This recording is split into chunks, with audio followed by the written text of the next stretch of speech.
목표를 수치화하라. 무엇이든 목표가 될 수 있다. 우리의 마음을 움직이고 성취욕을 일으키는 것 모두 목표가 된다. 사람마다 가치관에 따라 의욕과 야심을 두는 면면이 다르다. 어떤 사람에게는 권력과 재력이 중요하고 다른 사람에게는 암치료법 발견이 급선무고 또 다른 사람에게는 아프리카 기아 구제가 중요하다.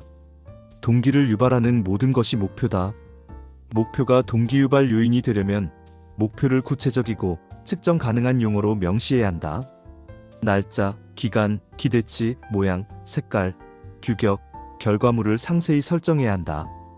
예컨대 언젠가 부자가 되는 것이 목표라고 치자. 이런 목표는 동기부여 능력이 떨어진다. 화살을 쏠 명확한 표적이 없기 때문이다. 너무 포괄적이고 모호해서 RAS가 제대로 알아먹지 못한다.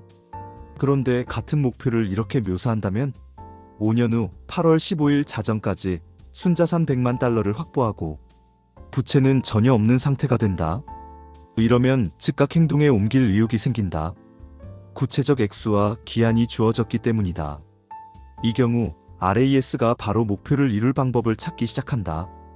다른 예를 들어보자. 캘리포니아의 억만장자는 바다를 굽어보는 방 100개짜리 저택을 근사한 집으로 생각하고 보츠와나의 부심에는 사막의 초가집을 근사한 집으로 인식한다. 이 목표를 이렇게 바꿔보자. 사철 따뜻한 바닷가에서 100m 떨어진 곳에 위치한 열대 정원을 갖춘 침실 4개짜리 남향 벽돌집을 지금부터 3년 안에 장만한다. 그러면 RAS에 즉각 발동이 걸려 지체 없이 목표를 이룰 방법을 찾기 시작한다. 평면도, 조경, 가구, 문손잡이, 건축 소재, 부엌 상판과 마루의 재질까지 명확히 묘사할 수 있다면 더 좋다. 그러면 RAS가 그런 집에 사는 기분이 어떨지 상상하기 시작한다. 그 결과 목표 달성의 의욕이 더 솟는다. 요건에 맞는 집이 매물로 나왔다는 부동산 광고가 뜨면 RAS가 내게 득달같이 가져온다. 내가 할 일은 거기 가서 직접 집을 보고 분위기를 느끼고 브로슈어를 챙겨오는 것뿐이다. 목표를 세세히 수치화할수록 거기 도달하려는 RAS의 추진력도 높아진다. 목표는 아직 손에 닿지 않는 곳에 있는 것이지 눈이 닿지 않는 곳에 있는 것이 아니다. 인생이 흘러가는 양상이 만족스럽지 않다면 그것은 인생의 목표들이 충분히 명확하게 정의되지 않아서 RAS가 어디에서 무엇을 찾을지 갈피를 못 잡고 있기 때문이다. 목표가 상세 수준까지 뚜렷해지고 오늘 내가 있는 곳이 어디고 장차 가고 싶은 곳이 어디인지 확실하게 알면 RAS가 맹렬히 작동하고 그에 따라 의욕이 끓어오른다. 목표는 긍정의 연필로 쓰라. 사람들은 종종 목표를 부정형 언어로 설정하는데 문제는 RAS가 긍정형 이미지만 볼 수 있다는 것이다. RAS는 정해져 있지 않은 것은 그려내지 못한다. 따라서 부정형 표현으로 구성한 목표들은 좀처럼 실현되지 않는다. 가령 흡연자는 금연 결심을 흔히 이렇게 표현한다. 1월 1일까지 담배를 끊는다. 하지만 흡연자의 뇌는 이미 담배를 피우는 것과 관련된 강력하고 긍정적인 이미지들로 가득하다. 뭔가를 하지 않겠다고 말하는 것은 RAS에게 시각화할 수 없는 것을 상상하라고 명령하는 것과 같다. RAS는 그런 건 하지 못한다. 금연 결심을 이렇게 바꿔보자. 1월 1일까지 나는 비흡연자가 된다. 그러면 RAS가 비흡연자의 이미지를 형성한다. 손가락에 담뱃진이 묻어있지 않고 입에서 담배 냄새가 나지 않고 하얀 치아와 생기 있는 피부를 자랑하는 깔끔하고 건강한 모습의 나를 그린다. 자신감 있고 인기 있는 내 이미지를 만들고 동경하자. 나 자신을 홀리자. 그 생각이 금연을 돕는 것들과 금연에 성공한 사람들을 내 의식과 시야로 데려온다.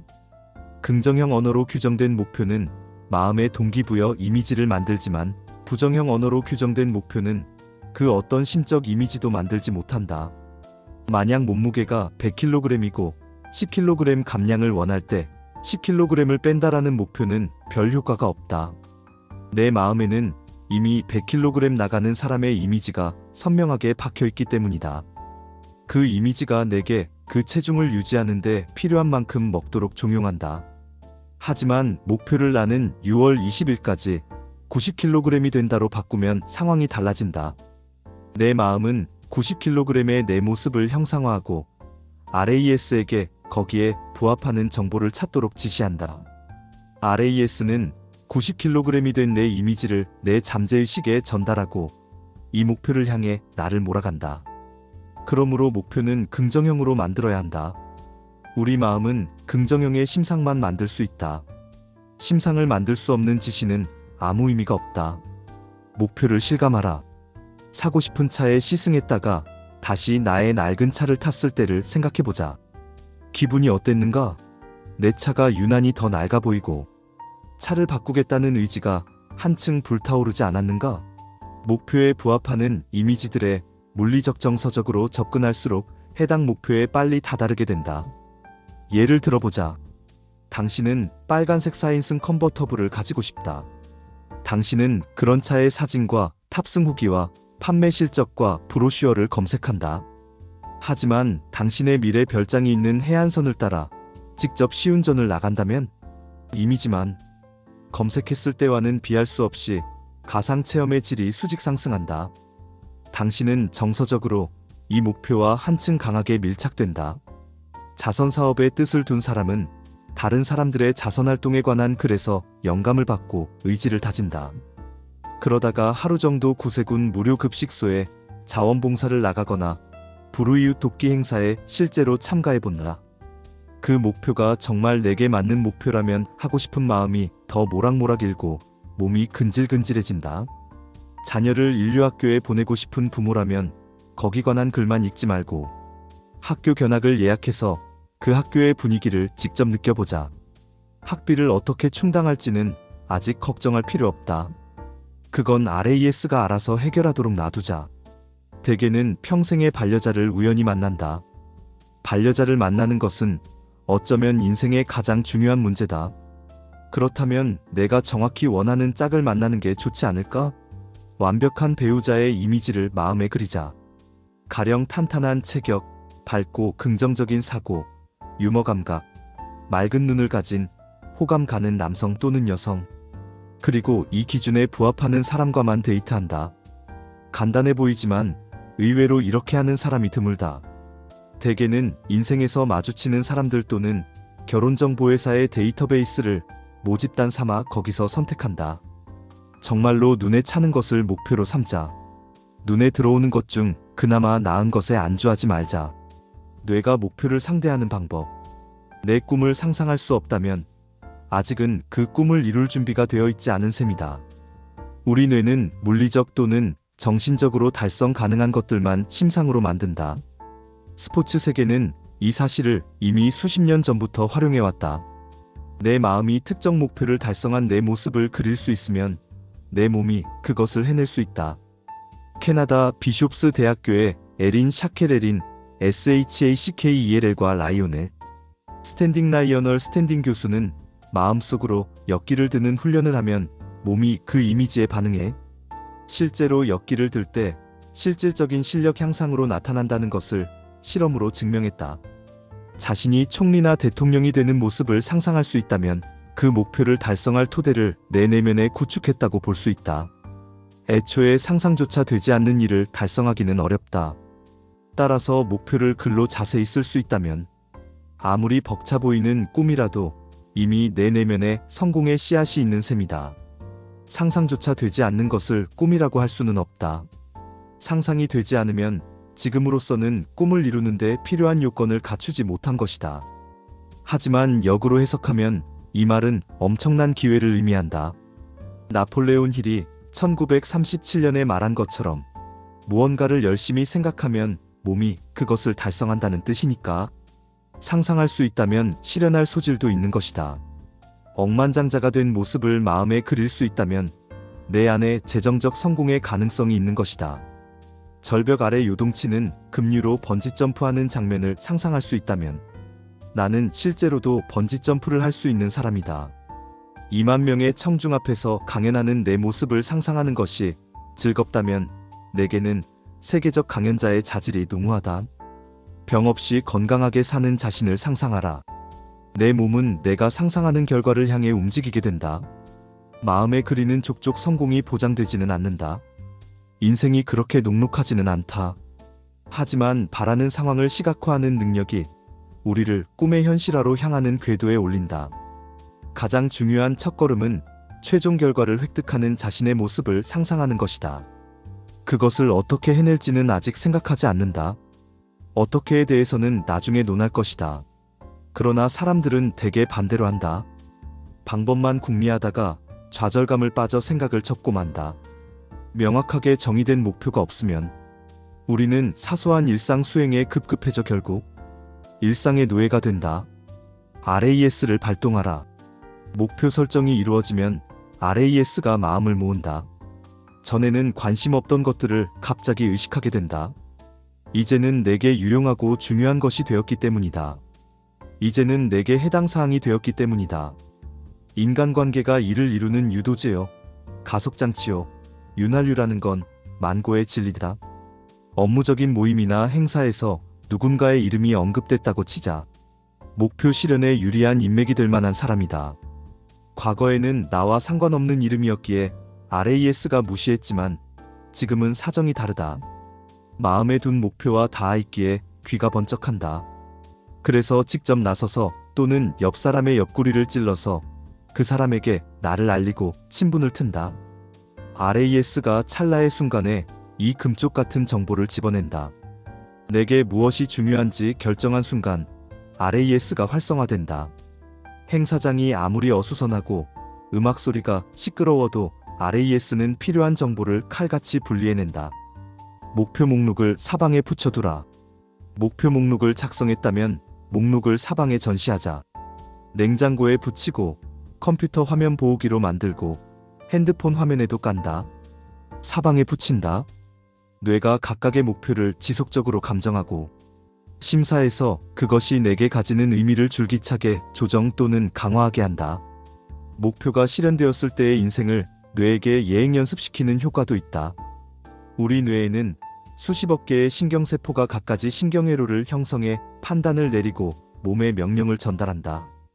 목표를 성취한 내 모습을 생생히 그리자. 그것은 RAS가 뇌세포들에게 이런 지시를 내리는 것과 같다. 몸을 지휘해 심상을 현실로 완성하라. 따라서 목록을 사방에 붙여두고 자주 봐야 뇌가 자극을 받고 꿈의 실현에 관여하는 신경회로들이 증강되어 일이 탄력을 받는다. 목표와 연관된 그림이 보이면 오리거나 프린트하자. 어떤 것도 좋다. 집, 휴가, 자동차, 번지점프하는 모습, 구름 같은 관중 앞에서 연설하는 모습, 우주를 구하는 모습 등등. 또 목표와 결부된 이미지들을 스크랩하자. 공책을 사서 목표를 모으자. 목표 노트를 쓰고 목표 앨범을 만들자. 바바라와 나는 둘이 합쳐 지금까지 200개가 넘는 목표를 기록했고 그중 122개를 완료했다. 우리는 호수를 3개 만들었고 크렘린 궁에서 세미나를 열었고 성에서 살았고 넘버원 베스트셀러 10권을 썼다. 모두 우리가 목표 노트에 손으로 썼던 것들이다. 인생은 익숙한 영역의 끝에서 시작된다. 어떤 목표를 식칸에서 비칸으로, 비칸에서 억칸으로 격상시켰는데 그 목표에서 더는 처음에 두근거림이 느껴지지 않는다면 방법은 3가지다. 다시 비칸이나 식칸으로 내려보내거나 목표를 손보거나 아예 목록에서 빼고 다른 목표를 찾거나 목표 목록에 수정과 변경을 가하고 항목을 넣고 빼는 것은 전혀 이상한 일이 아니다. 목표가 오직 하나만 있는 사람은 거기에 집착해 더는 매달릴 의미가 없어졌는데도 계속 매달린다. 그리고 실패한다. 다 그런 건 아니지만 목표가 하나뿐이면 실패 가능성이 높다. 행크의 이야기. 나는 언제나 울루루에 오르고 싶었다. 울루루는 호주 노던주 앨리스 스프링 근처에 있는 높이 330m, 둘레 8.8km의 거대한 붉은 바위다. 호주 원주민이 신성시했던 곳이자 호주가 자랑하는 자연유산 중 하나다. 나는 울루루 등반을 식칸에 적고 5년 안에 달성하기로 했다. 하지만 그 안에 달성하지 못해도 목록 안에 남겨두고 언젠가는 꼭 달성하리라 마음먹었다. 나는 내가 하고 싶은 것, 즉 바위에 오르는 것만 생각했다. 어떻게 할 것인지는 생각하지 않았다. 이 목표를 목록에 적자마자 울루루에 대한 뉴스 기사와 다큐멘터리가 사방에서 눈에 들어왔다. 내가 일부러 찾아다니지 않아도 그냥 계속 나타났다. 3년 후 어느 날 나는 커피숍에서 옆 테이블에 앉은 두 사람이 울루루에서 열리는 학회에 대해 얘기하는 소리를 들었다. 커피숍의 온갖 소음을 뚫고 그 소리가 귀에 딱 들어왔다. 나는 냉큼 대화에 끼어들어 그게 무슨 학회인지 알아냈다. 그리고 몇 번의 전화 통화를 거쳐 나를 그 학회의 초청 연사 중 한 명으로 만드는데 성공했다. 그로부터 6개월 후 나는 드디어 울루루에 올랐다. 목표 완수. 1년이 흘렀다. 나는 어떤 콘퍼런스에서 목표 설정에 관한 강연을 하며 울루루에 올랐던 경험을 언급했다. 참가자 중 한 사람인 행크 전기 기술자가 질문했다. 그 경우가 제게도 적용될까요? 저도 울루루에 오르고 싶습니다. 선생님은 강연을 업으로 하시는 분이니까 그렇게 가시는 게 쉽겠지만 저 같은 경우는 울루루에 가려면 $3,000를 모아야 합니다. 무엇을 할지부터 결정하라. 어떻게 할지는 다음 일이다. 방법은 목표를 정하는 즉시 나타나기 시작한다. 목표의식과 기대 수명의 상관관계. 캐나다 칼튼 대학교의 패트릭 힐과 니콜라스 투리아노 니컬러스 TURIANO 교수는 MIDUS MIDLIFE 인더 유나이티드 스테이츠 미국 중년층 연구에 등록된 사람들 중 6천여 명의 데이터를 분석했다. 표본 집단에 대한 추적 조사 기간은 평균 14년이었다. 연구자들은 조사 대상자들의 인생 목표와 목표의식에 초점을 맞췄다. 추적 조사 기간 동안 대상자 중 569명이 사망했다. 힐과 투리아노의 분석 결과 사망자들은 생존해 있는 사람들에 비해 목표가 없거나 적었고 목표의식이 낮았다. 전반적으로 인생의 목표를 가진 사람이 그렇지 않은 사람보다 오래 사는 효과가 있었다. 강한 목표의식이 사망 위험도를 대폭 낮춘 것이다. 또한 이 현상은 모든 연령층에서 고르게 나타났다. 명확하게 정의된 목표는 기대 수명을 연장하고 건강을 증진한다. 이처럼 인생의 방향 감각과 목표의식은 수명에도 긍정적인 영향을 미친다. 원하는 것이 확실하고 목표가 뚜렷한 사람이 오래 산다. 이 효과는 나이에 상관없이 나타난다. 따라서 명확한 목표 설정을 빨리 시작하면 할수록 사망 가능성 억제 효과도 빨리 시작된다. 죽음을 앞둔 후에 사람들이 인생에서 가장 중요하게 꼽는 것은 무엇일까? 브로니 웨어비아 로에네나이 웨어라는 호스피스 간호사는 생애 남은 시간이 12주 이하인 시한부 환자들을 돌본 경험을 바탕으로 죽기 전에 가장 많이 하는 후에 5가지 더 타프 5 리그레츠 어브 더 다이잉라는 책을 썼다. 웨어는 이 책에 죽음을 앞둔 사람들이 삶에 대해 말한 내용을 담았다. 그녀는 환자들에게 인생에서 어떤 후회가 남는지 바꿀 수 있다면 무엇을 바꾸고 싶은지 물었을 때 비슷한 주제들이 반복해 등장하는 것을 발견했다. 죽음을 앞둔 사람들이 가장 많이 후회하는 5가지는 다음과 같다. 1. 왜 행복하려고 하지 않았을까? 많은 이들이 생애의 마지막 순간에 와서야 행복은 선택이었다는 것을 깨닫는다. 평생 익숙한 방식만 고수하며 습관에 매여 살았다. 튀는 것이 두려워 남들과 비슷하게 행동했다. 익숙함이 주는 이른바 편안함이 물리적 일상뿐 아니라 감정까지도 덮어버렸다. 변화의 공포 때문에 남들에게 그리고 나 자신에게도 만족한 척, 행복한 척하며 살았다. 다시 산다면 주책이라는 소리를 들어도 맘껏 웃으며 살고 싶다. 2. 친구들과 연락하고 살걸. 죽음을 목전에 두고서야 옛 친구들이 얼마나 소중한지 알았다. 하지만 이제는 너무 늦어버렸다. 연락이 끊긴 지 오래인 친구들을 다시 찾기란 쉽지 않다. 사는데 급급하고 생활에 쫓겨서 천금 같은 교우관계를 세월의 흐름 속에 흘려보내고 말았다. 친구들에게 시간을 내지 못하고 우정에 노력하지 못한 것이 가슴에 사무친다. 죽음을 앞두니 친구들이 보고 싶다. 누구라도 바쁘게 살다 보면 친구 사이에 소홀하기 쉽다. 그러나 죽음이 다가오면 인생의 물질적 측면들은 하얗게 의미를 잃는다. 죽음을 앞두고 재산 정리에 나서는 사람이 많지만 돈이나 지위 때문이 아니다.